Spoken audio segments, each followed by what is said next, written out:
Poker fans, you are going to love this week's episode of My Big Break Almost. A self-made legend, Chris Moneymaker, is going to be our guest, and you're going to be stuck with listening just to me this week because, unfortunately, my much better-looking co-host, Lindy, is out sick, but our guest is more than going to make up for it. Chris Moneymaker coming up right after this.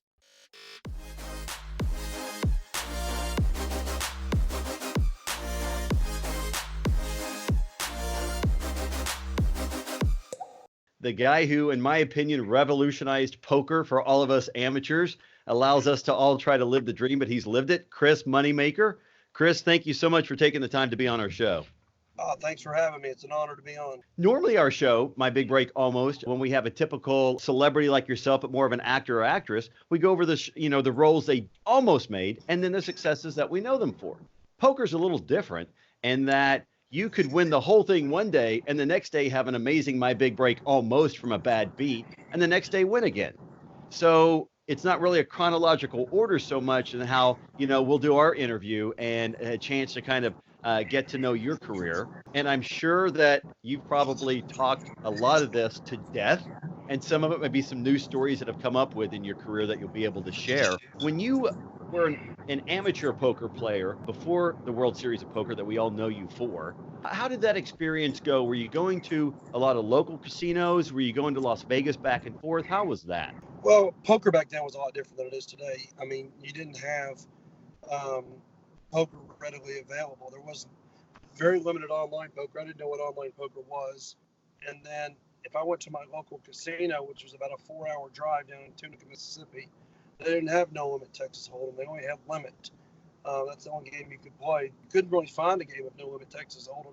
And most hard room or most casinos didn't have poker rooms. They were shutting them all down because they didn't make as much money as slot machines and other things, and people didn't want to play. So it was really, you couldn't really find a poker game anywhere. Tournaments, big tournaments, come to find out after I won, and they happen very, very rarely. I mean, you would find a big tournament happen 3 times a year. It was just a very rare occurrence to have series. So I would drive down and play Tunica, play some Limit Hold'em, and then I would play with my friends around a kitchen table.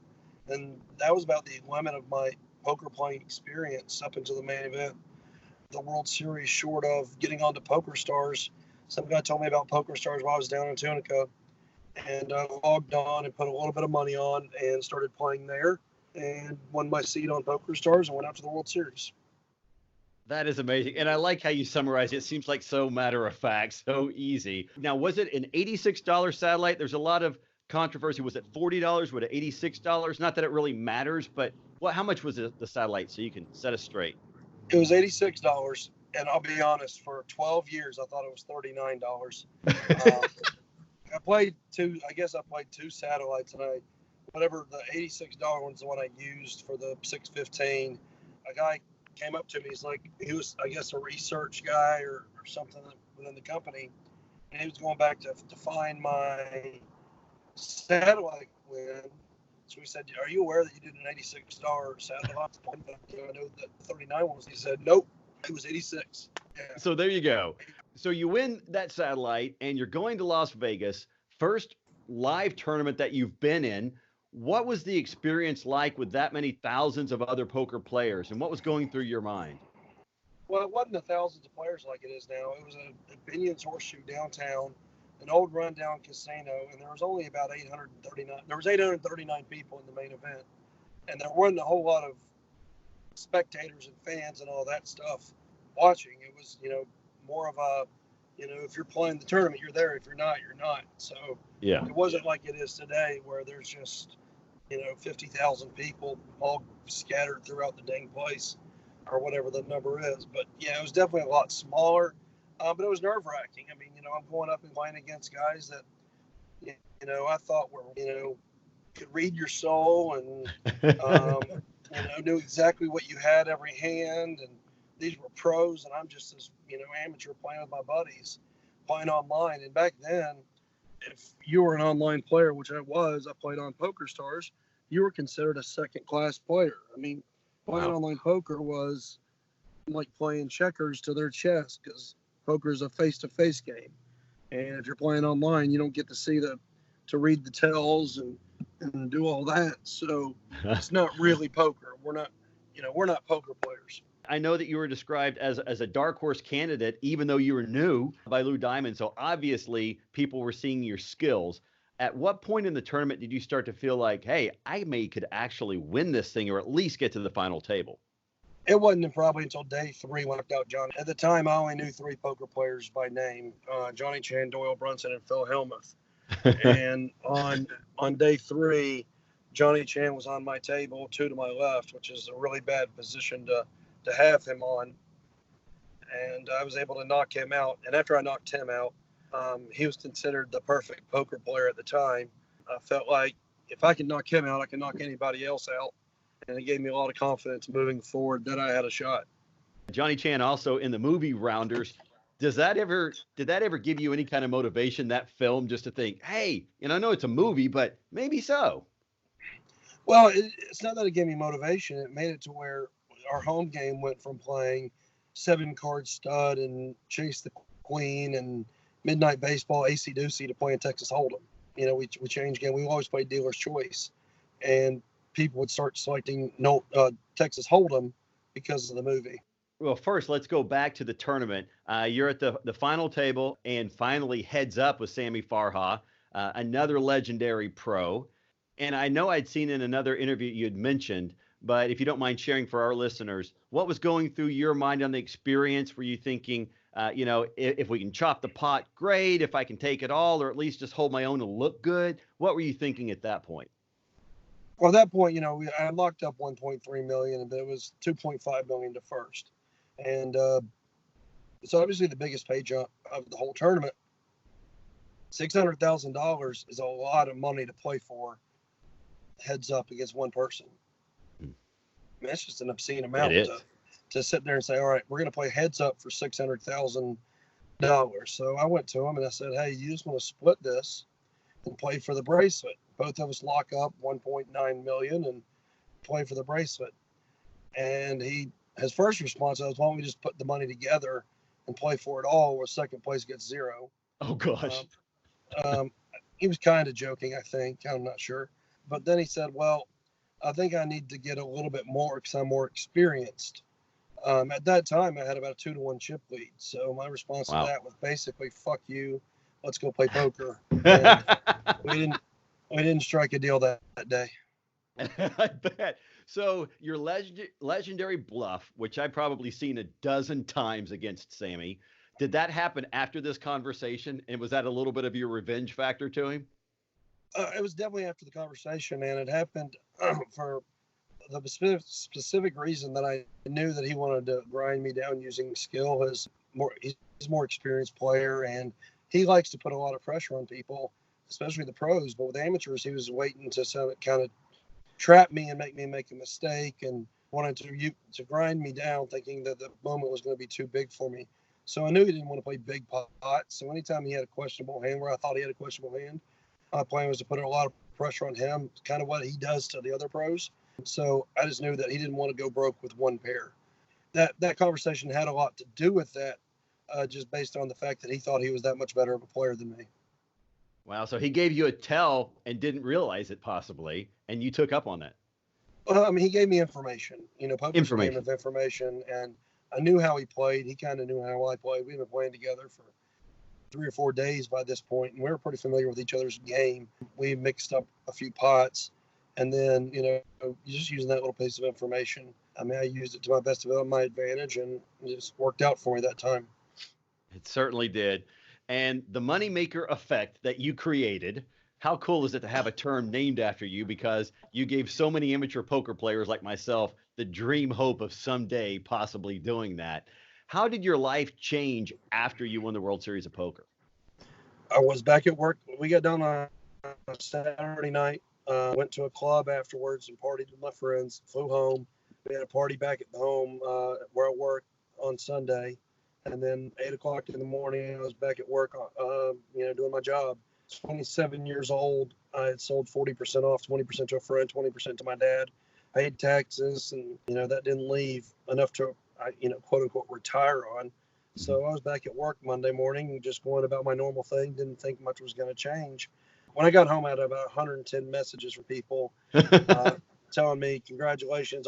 Also, can I borrow some money, or can I have some money? Essentially, they found my number, and they all had pitiful excuses of why they need the money. So I had to change my number, and then I started getting calls from Jay Leno and David Letterman to come on their shows, and that was kind of a surreal experience. My first interview I ever did was David Letterman, and the biggest fear of my life was public speaking. So, as you can imagine, that was I was more nervous during that than I was playing poker.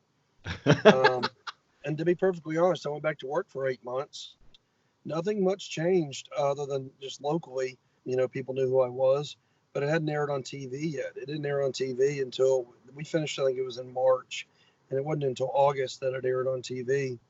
And so I was pretty much kind of unknown until August, and then it just started being shown every single week, and it got crazy. I mean, the NHL lockout was going on, so there was nothing ESPN to put on TV. So they were putting out what got ratings, and what got ratings was poker at the time, and the only content they really had was my main event. So they just put that thing on all the damn time, and I was in your home a lot playing poker, and that created the Moneymaker Effect, which is really fucking cool name, by the way.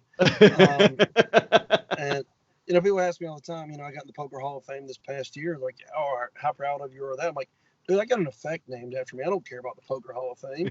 I mean, who cares about that? No one, I couldn't tell you anybody else in the Poker Hall of Fame. I got a damn effect. I mean, it's cool, obviously.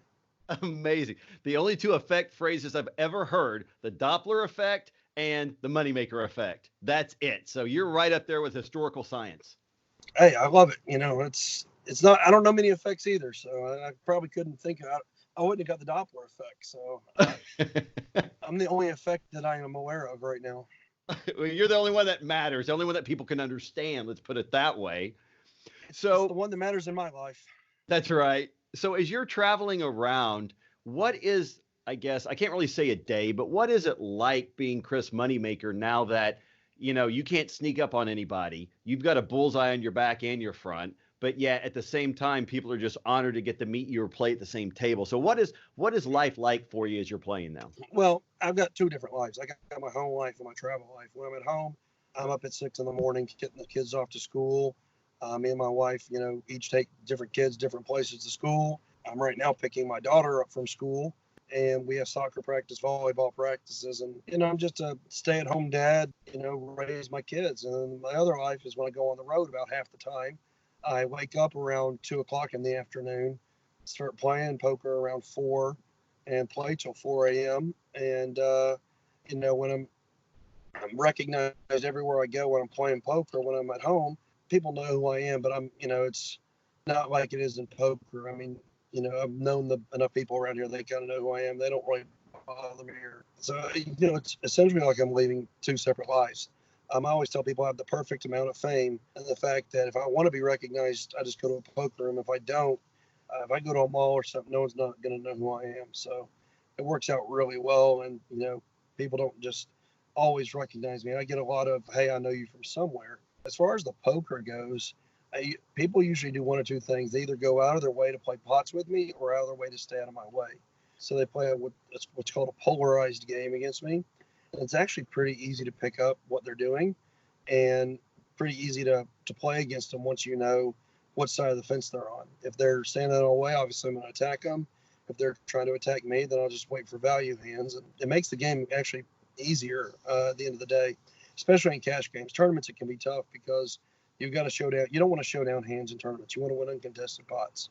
In cash games, though, you want people to call you and make big pots because you can rebuy, and that's how you make your money. For those of us who aren't at the level you're at, what's the biggest cash pot you've ever been involved in?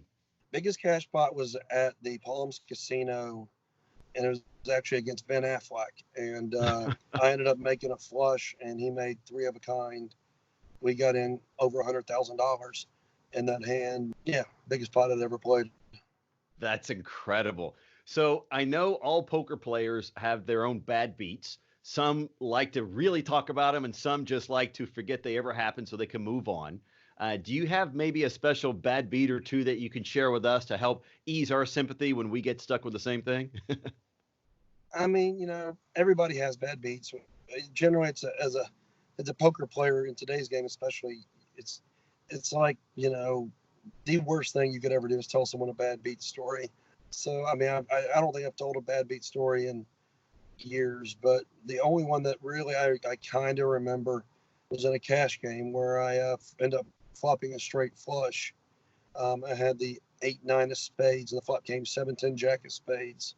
We were playing really deep, and we got it all in. And guy had two kings with the king of spades, and the board ran out after we got it all in on the flop. Came queen of spades and ace of spades to give him a bigger straight flush. That that's go perfect. There are no worse beats than having one card come twice to beat you. And I've had other spots, obviously, where bad beats have happened. So, there literally in poker can't be any worse bad beats than that. So, but I hear bad beat stories all the time. And, again, it's just, if you have a friend that plays poker, please don't tell them your bad beat story. They don't want to hear it, I promise. About 14 years ago, they set up a booth at the World Series of Poker where you could tell them your bad beat story for $1. And people would actually go up and pay $1 just so they could tell their bad beat story to somebody. And they advertised, I think it was $1 for a bad beat story, $5 will really act like we care and like do oh man, that sucked, like a really like concerned, wow, we can't believe that bad beat. So, that is the best. Yeah, it was a great marketing plan. As you travel around, again, you're one of the big names in poker. So, what are some of the other names that you like to play with, or some interesting stories? Phil Hellmuth is obviously one you always like to play with. When he takes a bad beat or something unfortunate happens to him, he really starts to get steamed up and he'll put on a show for you. And it just really makes you laugh. I mean, everybody's seen his classic blow-ups on TV. And to be at the table and witness them, it's always a comedy show. Mike Matusal's always super funny. He's always been a riot to play with. And then Doyle Brunson, just for the fact that, he is kind of the godfather. He is sort of synonymous with the creation of poker. I think he was around at the time of Adam and Eve and created poker. So it's always a pleasure to play with him, even though I don't think he plays no tournaments anymore. He just plays cash games periodically in Vegas. But those are some of the guys that are, really enjoyable to play with. As you're playing cash games, do you go to Las Vegas and play them there for a while and then fly back home? Or how do you normally involve the cash games? I mean, there are cash games going on, but before you go to Vegas nowadays, there's more action everywhere else outside of Vegas. But usually it's wherever I travel to. So if I'm in, I don't know, Des Moines, Iowa, then that's where I'm going to be playing cash games just about everywhere these days. So how often do you travel for poker? Hayden, how often do I travel? She says every day, but that's not accurate. I travel about half the year, probably. I'm home half the year. All right, she says more than half, so we'll go with her answer. Maybe a little bit more than half the year. She would know. Where do you think that poker is headed after, it blew up in such a positive way, and then the government changed it in such a negative way? Where do you think the state of poker is now, and where do you think it's headed? Well, we're getting states back in the United States slowly. They're opening up more and more states, and I expect that trend to continue. Obviously, you got weed, you got sports betting, you got all these different things being legalized across the U.S. So poker is one of those. We're about ready to pick up our fifth state, maybe sixth state, coming up here shortly. So in the U.S., it's slowly coming back, and live games have been just phenomenal over the last decade. And then you have places outside the United States like India and China, for example, where poker is just booming. Brazil has been a growing market for the last decade. It's growing at just a supremely rapid rate. If it was a richer country, Brazil would be a massive poker market. But I definitely see that, the game's on the up. The one thing that, you see the market growing in is women playing.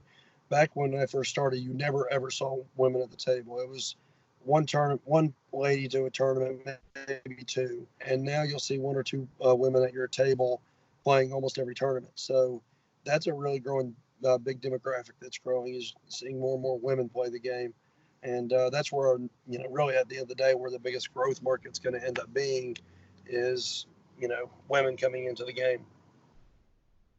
Well, I think that's positive for sure. I agree with that. And it seems like a lot more celebrities over the past several years have been gravitating towards poker because you guys are celebrities in your own right. What, other than Ben Affleck, who you took for over 100,000, congratulations, by the way, what other celebrities have you normally either played with periodically or on a regular basis that we might recognize? Well, I wouldn't say on a regular basis. I don't play against a bunch of celebrities on a regular basis. It's when I go out to LA or go to a charity event or something like that. But I played with Tobey Maguire, Leonardo DiCaprio, a ton more. I just can't think of their names right now. It's pretty bad. But played with, those are obviously the biggest names I played with. Obviously Ben Affleck. Played with some sports athletes. Played with Ellen DeGeneres. Oh, I bet that was a riot. Of course it was. Yeah, she's a very funny lady, and it was definitely an enjoyable experience. Played with Dan Rather back in the day, which was a cool experience. So yeah, I mean, I got to battle against some pretty impressive people, some pretty fun people, some people overseas that are really huge. I have no idea who that no one in the U.S. knows who they are, but they're really big deals in their countries. So it's been a pretty phenomenal ride. I just got through playing with a big soccer star, plays for FC Barcelona. It's not Messi, but it's like their second best player. He's a defender, PK or something. I played soccer, but I don't follow it much anymore. But he's like, I guess a really, really huge deal. And I got the opportunity to play with him like 2 months ago, 3 months ago, something like that. So that's exciting. Have you had anyone come up, not just off the street, but anybody of notoriety that would say, hey, I want to hire you to coach me? Just like, they had Brad Pitt in Ocean's 11. Does anybody try to get you to coach them in poker? Yeah, of course. I get offers all the time for someone to, get poker coaching or help them out. I wouldn't say there's a huge celebrities. A lot of business guys generally do it. The celebrity experience I had, actually, this is before I started playing with them. I was at a party in Hollywood and was talking to somebody. Someone came behind me, put their hands on my shoulder and said, dude, I'm a huge fan. And I turned around and it was Leonardo DiCaprio, which was pretty surreal moment, I guess. It was really weird. But yeah, I get offered people to coach all the time. I generally don't do it. My problem is I'm too nice, and after they pay me to coach them, I end up being friends with them and helping them for free afterwards. And they get a lot of free coaching because I'm just, I'll just start talking to them and we'll become friends. And it's not a bad thing. It's just when people ask me now for coaching, I just basically tell them I don't really have time, unfortunately, to do it. So they don't keep you on, did they keep you on speed dial? They're like, dude, I'm in a hand. What do I do? I mean, the people that I have coached, yeah, I talk to still on not a daily basis, but, I would say weekly to monthly basis. And most of it now, honestly, is just, hey, how you doing? What's going on? How's poker treating you? It used to be a bunch of bad beat stories, and that was pretty. And people now will call up and just run through a hand and ask, did I play this right, or would you apply this way? They're asking for advice, which is fine. I don't mind helping them, but if you have more, I quickly realized after I helped 4 or 5 people and I became friends with all of them that I can't keep doing this, or I'm just going to have a bunch of free students running around calling me at all hours of the day. That's the bad thing. Is usually you get the phone call because people don't know if I'm at home or on the road. So I'll get phone calls at 6 in the morning. I'll get phone calls at 2 a.m. Oh my goodness. It's fine. I mean, I put my phone on silent when I go to sleep, so it's not a big deal. But yeah, it's at all hours of the night. Thank you so much for taking the time from your day job to talk about your night job. We really appreciate it. Just an amazing ride from amateur to World Series of Poker champ to so many other tournament champions and Poker Hall of Fame. You've written a couple of books. You even have your own video game. I mean, you're all over the place. and you're still in the middle of your career. This is amazing. Well, that's a good thing about poker careers is you don't really ever quit. I mean, it's the one sport, or if you want to call it a sport, that there's no timetable really. You can play until you're done, and thank goodness, I'm obviously in my physical prime for poker, so um, I got a long way to go. Well, we can't wait to see what you do next and to keep watching. A huge fan. Thank you for revolutionizing the game and giving common people like me a dream shot at someday being the next Chris Moneymaker. I'm pretty common myself. I appreciate it, brother. Thanks for having me on. My pleasure. Have safe drive. Thank you so much. And thank you for being on our show.